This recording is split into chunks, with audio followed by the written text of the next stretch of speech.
Metro ಕನಿಷ್ಠ 15 ವರ್ಷದಲ್ಲಿ ನಾವು ನಡೆಸ್ತಾ ಇದ್ದೇವೆ. ಈಗ ಇಟ್ ಈಸ್ ಫೇರ್ ಫಿಕ್ಸೇಷನ್ ಮಾಡಬೇಕಾದ್ರೆ ನಾವು ಕನಿಷ್ಠ ಒಂದು 4-5 ವರ್ಷದಿಂದ ನಾವು ಈ ಫೇರ್ ಫಿಕ್ಸೇಷನಿಗೆ ಒಂದು ಫೇರ್ ಫಿಕ್ಸೇಷನ್ ಕಮಿಟಿ ರಚನೆ ಮಾಡಲಿಕ್ಕೆ ಒಂದು ರಿಕ್ವೆಸ್ಟ್ ಮಾಡಿಬಿಟ್ಟು ಫೇರ್ ಫಿಕ್ಸೇಷನ್ ಆಗಿಬಿಟ್ಟಿದೆ. ನಾವು ದ ಆ್ಯಕ್ಟ್ ಏನು ಮಾಡಿತ್ತು, it is applicable for all the metro acts, all metros. So ಅದರ ದಾರಿಯಿಂದಲೇ ಈಗಾಗಲೇ ಫೇರ್ ಫಿಕ್ಸೇಷನ್ ಕಮಿಟಿ ಅವರು ರಿಪೋರ್ಟ್ ಪ್ರಕಾರ ನಾವು ಈಗ ಫೇರ್ ಫಿಕ್ಸ್ ಮಾಡಿಬಿಟ್ಟಿದ್ದೀವಿ. ಕನಿಷ್ಠ ಲಾಸ್ಟ್ ಸಂಡೇಯಿಂದ ನಾವು ಅದನ್ನು ದರ ಫಿಕ್ಸ್ ಮಾಡುವಾಗ ಸಾಕಷ್ಟು ಕೇಸಸ್ನಲ್ಲಿ ನಮಗೆ ಮಾಹಿತಿ ಏನು ಬಂದಿತ್ತು ಅಂತ ಹೇಳಿಬಿಟ್ರೆ, ಸ್ವಲ್ಪ ರೇಟ್ಸ್ನಲ್ಲಿ ಅಬ್ನಾರ್ಮಲ್ ಇನ್ಕ್ರೀಸ್ ಆಗಿದೆ, ಸ್ವಲ್ಪ ಕೇಸಸ್ನಲ್ಲಿ ಸ್ಟೇಜ್ ಜಂಪಿಂಗ್ ಆಗಿದೆ ಅಂತ ಹೇಳಿಬಿಟ್ಟು ಸ್ವಲ್ಪ ಕಂಪ್ಲೇಂಟ್ಸ್ ಬಂದಿತ್ತು. ಕೆಲವು ಜನರು ಸೋಷಿಯಲ್ ಮೀಡಿಯಾನಲ್ಲಿ ಸಹ ತಮ್ಮ ಹಳೆ ಟಿಕೆಟ್ ಮತ್ತು ಹೊಸ ಟಿಕೆಟ್ ಕೊಟ್ಟಿದ್ದೇವೆ. ನಾವು ಮಾಡುವಾಗ ನಾವು ಫೇರ್ ಮ್ಯಾಟ್ರಿಕ್ಸ್ ಮಾಡ್ತಾ ಇರ್ತೀವಿ.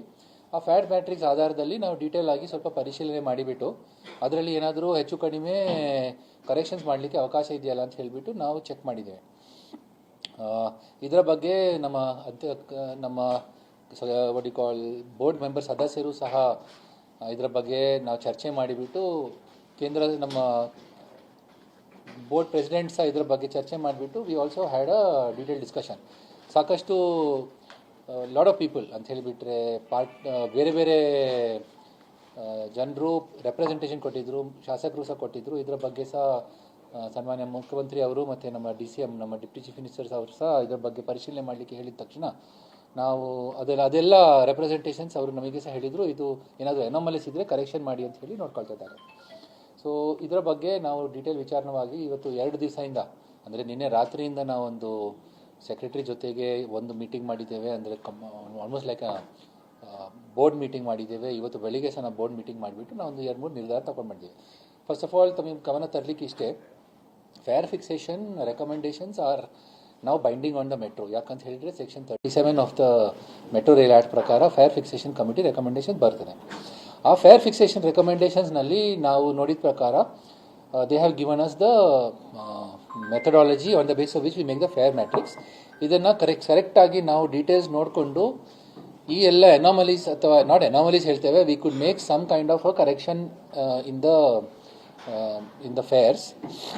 ಕ್ಯಾಲಿಬ್ರೇಷನ್ ಏನೆಲ್ಲ ಎಲ್ಲಿ ಮಾಡಲಿಕ್ಕೆ ಅವಕಾಶ ಇದೆ ನಾವು ಮಾಡಿಕೊಂಡು we have been able to find out that in cases where the jumps have been more than 100%, 90% ಎಲ್ಲೆಲ್ಲಿ ಜಂಪ್ ಆಗ್ತಾ ಇದೆ. ಬೇಸಿಕಲಿ ಏನಾಗ್ತದೆ ಅಂತ ಹೇಳಿಬಿಟ್ರೆ, ನನ್ನ ಟಿಕೆಟು 18 ರೂಪಾಯಿ, ನಾವು 40 ರೂಪಾಯಿ ಚಾರ್ಜ್ ಮಾಡ್ತಾ ಇದ್ದಂತ ಕೆಲವು ಜನರು ಆಕ್ರೋಶ ಕೊಡ್ತಾ ಇದ್ದಾರೆ.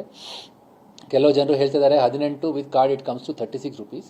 ಕೆಲವರು 22ನಲ್ಲಿ it is gone up to 50 rupees ಅಂತ ಹೇಳಿಬಿಟ್ಟು ಸೊ ಆ ಥರ ಕಂಪ್ಲೇಂಟ್ಸ್ ಬರ್ತಾ ಇತ್ತು. So which basically means that there has been a jump from one stage to the other based on the calculation. So ಈ ಎರರ್ಸ್ ಎಲ್ಲ ಕರೆಕ್ಷನ್ ಮಾಡಿಕೊಂಡು ನಾವು ನೋಡಿದರೆ we are been able to bring it down by one stage. So ಈ ಆಧಾರದ ಮೇಲೆ ನಾವು ನೋಡಿದರೆ ಕನಿಷ್ಠ out of the total 7,50,000 to 8,50,000 ರೇಂಜ್ನಲ್ಲಿ ನಮ್ಮ ಮೆಟ್ರೋದಲ್ಲಿ ರೈಡರ್ಶಿಪ್ ಆಗ್ತದೆ.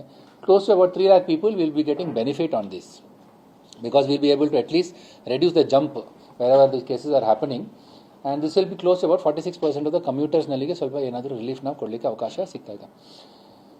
This will be done without diluting any of the provisions of the recommendations, none of the discussions of the, whatever recommendations and act ಪ್ರಕಾರ ಏನಿದೆ ಅದರ ಆಧಾರದ ಮೇಲೆ ಬೋರ್ಡ್ ತೀರ್ಮಾನ ಮಾಡಿಬಿಟ್ಟಿದ್ದೇನೆ.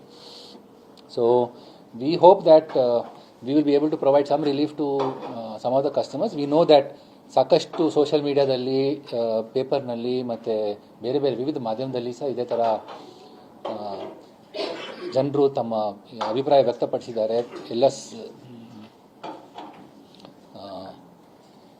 all representatives. So ಕೆಲವು people have also given representations to the Honorable Chief Minister. They have given it to us also. So ಇದೆಲ್ಲ ನಿರ್ಧಾರ ತಗೊಂಡ್ಬಿಟ್ಟು we will be able to make some changes which will benefit most of these people wherever the fare jumps are taking. ಹೆಚ್ಚಿನ ವಿಡಿಯೋಗಳಿಗೆ ಪ್ರತಿಧ್ವನಿ YouTube channel subscribe ಮಾಡಿ, bell icon click ಮಾಡಿ.